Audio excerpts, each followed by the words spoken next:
Good morning students, कैसे हो आप सब। आई होप कि सब मज़े में होंगे।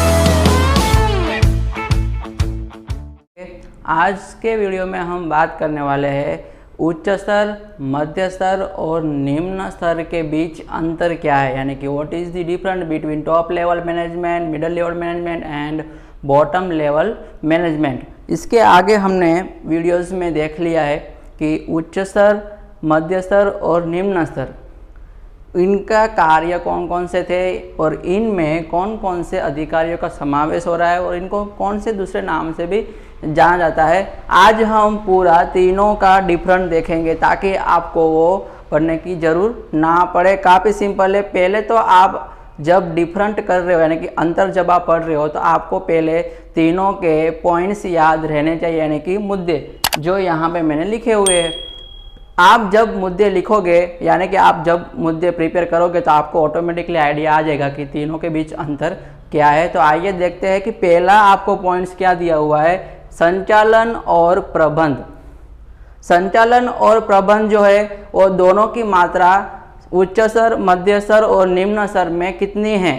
उच्च स्तर में अगर बात करें तो संचालन अधिक है और प्रबंध हो क्या है, अल्प, यानी कि कम। यानी कि मैनेजमेंट सबसे ज़्यादा करना पड़ रहा है उच्च स्तर संचालन में, और प्रबंध यानी कि व्यवस्था है वो वहाँ पे आपको कम दिखाई देगी। जब मध्य स्तर में क्या है, इसका उल्टा करना है कि संचालन यहाँ पे कम है और प्रबंध क्या है, अधिक। मैनेजमेंट यहाँ पे आपको कम दिखाई देगा और प्रबंध यानी कि व्यवस्था है वो आपको अधिक दिखाई दे रही है। और निम्न स्तर की अगर मैं बात करूँ तो संचालन यहाँ पे बहुत ही कम दिखाई दे रहा है स्टूडेंट्स, और प्रबंध यानी कि व्यवस्था है वो सबसे अधिक दिखाई दे रही है। मैनेजमेंट यहाँ पे कम क्यों है, क्योंकि मैनेजमेंट करने वाला यहाँ पे इतना कोई है नहीं। निरीक्षक, जॉबर और फोरमैन तीन ही अधिकारी है, और प्रबंध तो सबसे ज़्यादा ही करना पड़ेगा, व्यवस्था ज़्यादा करनी पड़ेगी। क्लियर। तो ये था पहला पॉइंट। दूसरा है समावेश। ये हम देख गए आगे इन तीनों के इंट्रोडक्शंस में कि कौन कौन से अधिकारी का समावेश हो रहा है। उच्च स्तर की अगर मैंने बात की थी, वहाँ के संचालक मंडल और जनरल मैनेजर और मैनेजिंग डायरेक्टर, ये तीन अधिकारियों का यहाँ पे समावेश हो रहा है। यहाँ पे दो ही अधिकारियों का नाम लिखा है, एक तो संचालक मंडल और जनरल मैनेजर यानी कि जीएम। मध्य स्तर की अगर बात करें तो इसमें विभागीय अधिकारी और अपने अपने क्षेत्र के विशेषज्ञ अधिकारियों का समावेश हो रहा है। जितने भी विभाग है, आपको पता ही है कि मध्य स्तर में विभाग आते हैं, उत्पादन विभाग, क्रय विभाग, विक्रय विभाग, कर्मचारी विभाग, हिसाबी विभाग। तो ये सारे जितने भी विभाग है वो विभाग के अधिकारियों का इसमें समावेश हो रहा है, और अलग अलग विशेषज्ञ अधिकारियों का भी इसमें समावेश हो रहा है, यानी कि एक्सपर्ट्स लोग का। निम्न स्तर की हमने बात की थी कि निरीक्षक, जॉबर और फोरमैन, सिर्फ तीन ही अधिकारियों का इसमें समावेश हो रहा है। तीसरे पॉइंट्स देखें तो अधिकार और दायित्व। अधिकार और दायित्व यानी कि सत्ता और जवाबदारी। उच्च स्तर में देखें तो अधिकार और दायित्व दोनों क्या है, दोनों यहाँ पे आपको अधिक दिखाई दे रही है, यानी कि अधिकार भी ज़्यादा होंगे और दायित्व की जवाबदारी भी ज़्यादा होंगे कर्मचारियों पे। और मध्य स्तर में देखें तो अधिकार आपको कम दिखाई देगा और दायित्व है वो विभाग तक ही सीमित है। अधिकार क्या है, कम। अधिकार यानी सत्ता वहाँ पे ज़्यादा दी नहीं है कर्मचारियों को, लेकिन दायित्व है वो अपने अपने विभाग तक ही सीमित है। यानी कि अगर उत्पादन विभाग का कोई कर्मचारी होगा तो उत्पादन विभाग तक ही उसकी जवाबदारी होगी, दूसरे विभाग में जाने वाला नहीं है। ऐसे भी तो जितने भी विभाग है, उत्पादन है, क्रय है, विक्रय है, तो उतने विभाग तक ही उन लोगों का दायित्व वहाँ पे होगा, उससे आगे वो लोग नहीं जा सकते। फिर है निम्न संचालन, तो वहाँ पे अधिकार है बहुत ही कम दिखाई दे रहा है। अधिकार बहुत ही कम दिखाई दे रहा है और दायित्व है वो उप विभाग तक ही सीमित है। उप विभाग यानी कि जो भी मेन विभाग है उनके नीचे के विभाग जो होंगे वो उप विभाग तक ही वहाँ पे दायित्व दिखाई देगा। फिर है संख्या, यानी कि कर्मचारियों की कितनी संख्या है उच्च में, मध्य में और निम्न में। तो उच्च स्तर की अगर बात करूँ तो वहाँ पे कर्मचारी बहुत ही कम है, बिकॉज वहाँ पे मैनेजिंग डायरेक्टर, जनरल मैनेजर वही लोग हैं, कर्मचारी आपको ज़्यादा दिखाई देंगे ही नहीं। मध्य स्तर की अगर मैं बात करूं तो वहाँ पे कर्मचारी अधिक दिखाई दे रहे हैं उच्च स्तर की तुलना में। उच्च स्तर के कंपैरिजन में वहाँ पे आपको कर्मचारी सबसे ज़्यादा दिखाई दे रहे हैं। और निम्न स्तर में तो आप कर्मचारी ज़्यादा देखने वाले हो, बिकॉज वहाँ पे सारे कारीगरी होंगे, निरीक्षक, जॉब फॉरमैन जो भी है। तो उच्च और मध्य स्तर की तुलना में यहाँ पे कर्मचारी क्या है, अधिक दिखाई दे रहे हैं। फिर है कि योग्यता, जितने भी कर्मचारी काम कर रहे हैं तो उनको कौन सी योग्यता होनी चाहिए, उच्च, मध्य या निम्न में। उच्च की बात करें तो वहाँ पे उस सर्वग्राही कुशलता की आवश्यकता है। जो भी कर्मचारी कार्य कर रहा है उच्च स्तर संचालन में तो पूरा कुशल होना चाहिए, हर एक काम को लेकर एक्सपर्ट होना चाहिए, यानी कि सर्वगुण संपन्न सर्वग्राही कुशलता की आवश्यकता वहाँ पे उसको है। फिर मध्य स्तर में देखें तो विशिष्ट ज्ञान की आवश्यकता, बिकॉज वहाँ पे अलग अलग विभाग के अधिकारी आपको देखने को मिलेंगे, उत्पादन होगा, क्रय होगा, हिसाबी होगा, तो उनको अपने अपने विभाग का नॉलेज होना चाहिए, यानी कि विशेषज्ञ होना चाहिए, एक्सपर्ट्स होना चाहिए। तो उसके लिए उन लोगों को विशिष्ट ज्ञान की आवश्यकता होनी चाहिए। निम्न स्तर की अगर बात करें तो अपने अपने विभाग और उप विभाग तक ही उनको अपना नॉलेज जरूरी है, यानी कि जो भी विभाग है निम्न स्तर संचालन में तो वही विभाग का उनको नॉलेज होना काफ़ी है, बाकी का कोई ज़रूर नहीं है।